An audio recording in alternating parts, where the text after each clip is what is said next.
pressure. Right. Blows, cracks this drum, very typically, either around there or to blow the retainer out the side. Yep. High line pressure will also cause the valve body To break. to break.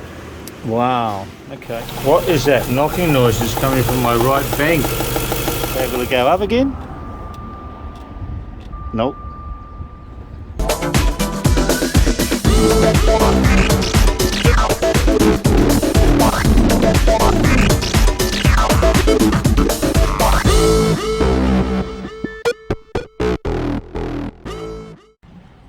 Hi guys, welcome to another episode of TJM, the Jagman. I'm Brett, and this is just an update video of my $2,000 XK8 that I bought late last year.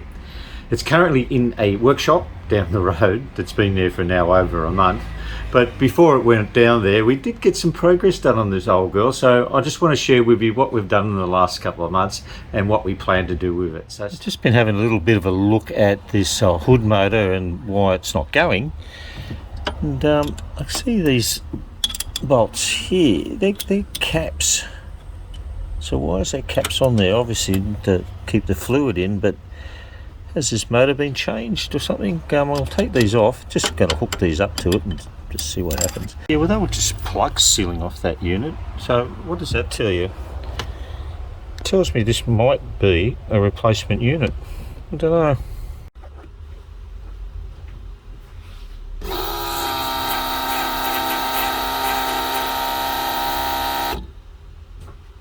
Well, the motor's actually working on it, and it's used all the fluid that was in there, and guess what? It's starting to go up a little bit, but I've ordered some new fluid for it, but I can't see. Look, it actually went down a bit too.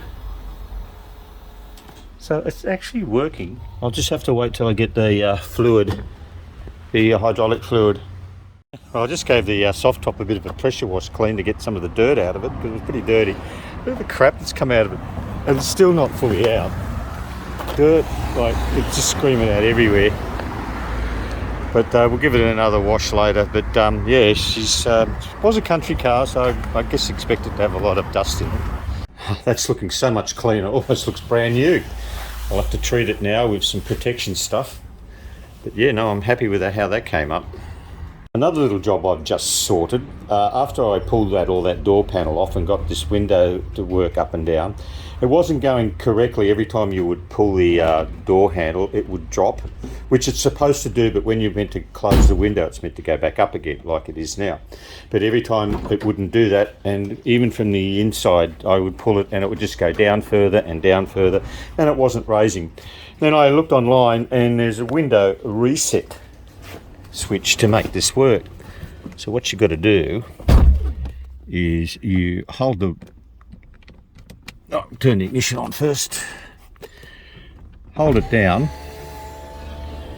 keep holding till you hear that click, and then you push it up till you hear the click again, and that resets the window. And now it works perfectly. It just drops that 10 mil like it's supposed to, and when you close it again, it goes up. So another little job sorted. Let's have a look at the other few things in this engine here. First of all, let's look at the butterfly. See how dirty that is down there. Can we see how dirty that is? Oh, it's pretty dirty. It's a pretty bad lip on that. I'll give that a clean. That'll help boost performance a bit. Can't see it that well. It's air cleaner light. Oh, that doesn't look too bad. It's on that there. That's okay. There's a bit of dirt in there. It's not too bad. I'll give that a clean. Well, that's looking a little cleaner. Also dry out the air conditioning system and get the man around to see if we can get some fresh gas in it. What is that knocking noise that's coming from my right bank?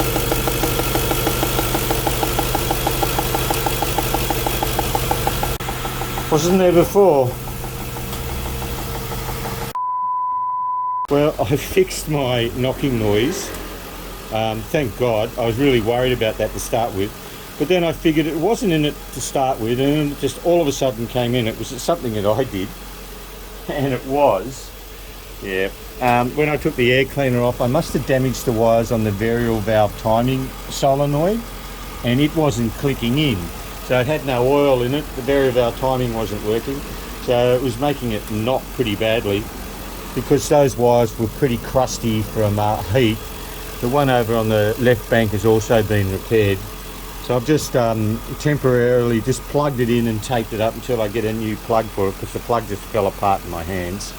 But that's good, at least it's working. It's smooth as silk now, so another issue fixed. Hear that clicking noise? That's the solenoids clicking in on the variable valve timing, pumping oil into them. Didn't know what that click was, now I know. Okay, it's Monday morning and we're going to take this thing down to Central Automatics to see if we can get this gearbox fixed, and we'll give it a bit of a test run. I don't know if it's going to make it. I'm sure it will. It's driving actually pretty nicely. I just got to go real gentle on that gearbox. Here we go. We're off. I don't know if you can hear me because the top's down. I'll just have to yell. I don't know what that lady's doing, going that way, this way. I don't know what's going on here. Up the hill. I'm 99.9% sure that the slow takeoff is that prop shaft coupling. It clunks, because it will do the same in reverse too, not just in first but in reverse. That means it's got movement in it somewhere. But we'll learn more of that once I have a good look at the car.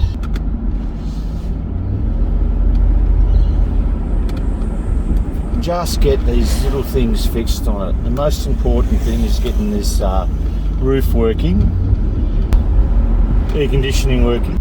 Nice to have a convertible again. I miss Ken, my old convertible. Mind you, convertibles, you can only really use them. Like it's a morning now, but it's going to be really hot today. It's going to be 36 degrees. This in spring and autumn. Now, winter's too freaking cold, and summer's too freaking hot in Australia. So you got to have that sort of medium, like low 20s, dry weather.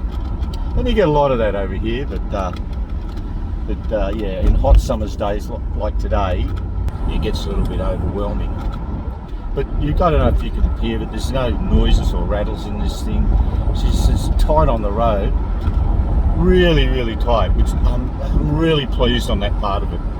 Even though I haven't been underneath it yet, I have crawled underneath it just with the jack, and she looks pretty clean. But you can tell that prop shaft coupling is really quite warm, because you can. I wish I took the camera on it when I was under there, but I didn't have it with me. It's a lot of the rubber is torn and worn away from it. I don't know what this bus is doing. We'll just go very slowly past this bus. There's the bus. We'll have a talk to the blokes, the guys down there, and see what their prognosis is. Okay, it's been nearly just over 2 weeks since we dropped the XK8 down to Central Automatics, and I just got a text saying it's ready to pick up. What I didn't mention at the end of the last video is when we dropped the car down here and they had a look at it, they sadly said, mate, that gearbox needs to be fully rebuilt. And I spoke to him at length saying, well, what's wrong with it? And he gave me a full explanation. Hopefully he's going to show me what's wrong with it now. He said there was no patchwork. He said if you're going to patch it, if it had something to do with low pressure valves in there, but we'll find out about that in a minute. He said, but if you're going to patch it, it's just going to be a makeshift job and it's going to fail again. So I thought, well, I'm probably going to keep this thing, just get that gearbox rebuilt. It wasn't cheap, but I know these guys have been doing gearboxes for me for the last 20 years. So I'm pretty happy it's going to be a good job. Anyway, we'll go in and check to see how it's going. It's a busy bunch in there. Okay, yeah, good. Alright, so our main problem is Yeah, runaway high line pressure in here. right. This housing wears out Okay. inside there. Yeah, okay, yeah. Switches lube pressure to line pressure. Right. Cracks this drum, very typically, either around there or to blow the retainer out the side. Yep. high line pressure will also cause the valve body The brake. to break. Wow. Okay. Yeah, so loss of pressure. And what causes the high line pressure is The valve inside here, it just loses the wears. the housing wears out inside there, Yeah. channels over the pressure, Yeah. doubles the line pressure, causes high line pressure, causes Okay. parts to break. Okay. And this one here, although it's not broken, it is Right. showing signs of fractures around the outside. Right. Okay. Yeah, but that What's that called? That's the A drum, which is your forward drum. Okay. Hence why your car put in drive, wait for it, wait for it, wait for it, bang. Bang. Yeah, that was completely annihilated. High line pressure will cause this like pressure. Is that just sort of like floating around in there? Does it just as sort soon as of... we took it apart, it dropped like that. Okay. This with that, as it changes a must brand new valve body. Okay. All right. Very good. Okay, we're driving it home. We still have issues with coils that are buggered. So we'll get it home and we'll just have a look at a few other things once we get there. Okay, well, we got it home all right. The gearbox, well, as you would expect, it's driving perfectly now in the gearbox. So we're getting there with this thing, and I've just whacked a whole lot of hydraulic fluid in the reservoir of the pump, and that pump is actually working. So let's just see if we can get it to go. Okay, she's unlocked. Oh, something's happening. Windows have gone down. Oh, well, how cool's that? Okay, will it go up again? Nope. Oh, maybe it needs a bit more hydraulic. It's going up. It's going up. But are my windows going to go up? That's the most important thing. Is it going to lock? Oh, it's locked. The windows are going up. Oh, that's good. Good. Because there's no issues with that. I might just whack a little bit more hydraulic fluid in it. Okay, well, at least we can lock her up properly. She's dropped down a bit since I've topped it up. It's meant to be in between those two marks there. So we'll put another about 80 mil in it. I'll hold this camera at the same time by just showing how I'm doing this.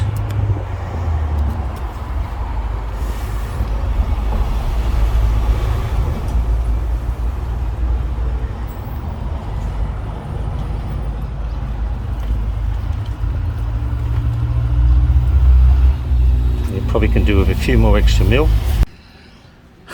Well, hopefully in a couple of days I'm going to go down and see our mate and see if we can get some more work done on that engine. As you know from my previous episode, we did have a rattle in the engine and we need to fix that next job. I don't know how much it's going to cost. I don't even know if it's going to be expensive or cheap. Just get my fingers crossed. So we'll film that on the next episode of my $2,000 XK8. But anyway, guys, thanks very much for watching. If you made it this far, yeah, give it the thumbs up. And if you haven't subscribed, you can do that too. And if you want to leave a comment down below, I really do like hearing from you guys, and I promise I'll respond to all of them. Cheers, guys, and we'll catch you on the next one. I love hearing from you guys. So, fuck.